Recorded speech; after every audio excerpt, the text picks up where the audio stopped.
Good morning, good morning, good morning. Ayan po. So, tayo po ay gumising na at magbulay-bulay ng kanyang mga salita. So, nais niyo po ba na pagpalain ng tunay? So, ano po ang ating gagawin para maranasan natin ang pagpapala na nagmumula sa Diyos?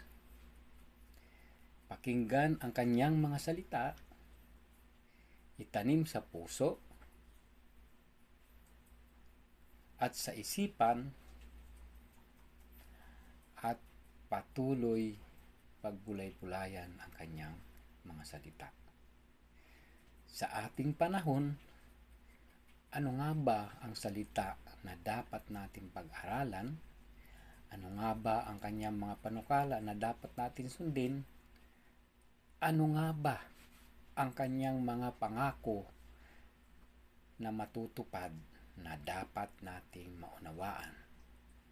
So mahalaga na pakikinggan natin, susundin natin ang kanyang mga pangako.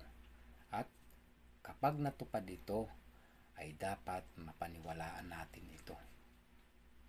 So kaya nga po, sa huling panahong ito, ay mayroon ipinangako ang Diyos na dapat nating malaman. Kasi kung nangako ang Diyos sa unang pagparito, mayroon ding pangako ang Diyos sa pangalawang pagparito. Kaya nga po, sinasabi niya po sa kanyang mga salita na ako'y magbabalik. At sana sa aking pagbabalik ay meron akong madatnyan na uri ng pananampalataya. No? Anong klaseng uri ng pananampalataya ang dapat makita sa atin? Yung pananampalataya na sumusunod, naniniwala, nauunawaan ang kanyang mga pangako at katuparan. At dapat kung nais natin na pagpalain tayo, sumunod tayo kahit anong hirap gawin natin ito at itayo natin ang ating pananampalataya. Gawin natin araw-araw yung ating life of faith.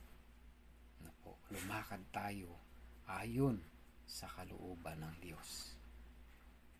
Sapagkat ang pagpapala ay simula ng pakikinig, pagtitiwala at pagsunod kung ano ang pinakananais ng ating Panginoon.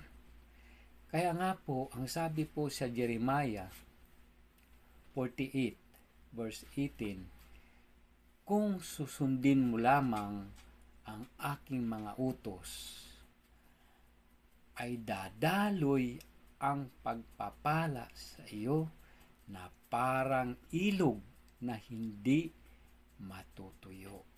So, dadaloy ang kanyang pagpapala kung susunod tayo. Kadalasan kasi, mas inuuna natin yung mga bagay na gusto lang natin gawin kaysa gusto ng Diyos gawin sa ating buhay. So kaya mahalaga na babatid natin araw-araw kung ano ang pinagagawa sa atin ng ating Panginoon. Upang mabatid mo, upang malaman mo kung ano ang kanyang kalooban. Kaya dapat palagi ang Diyos ang sinusunod at inuuna sa lahat ng bagay. Good morning! God bless you po sa umagang ito.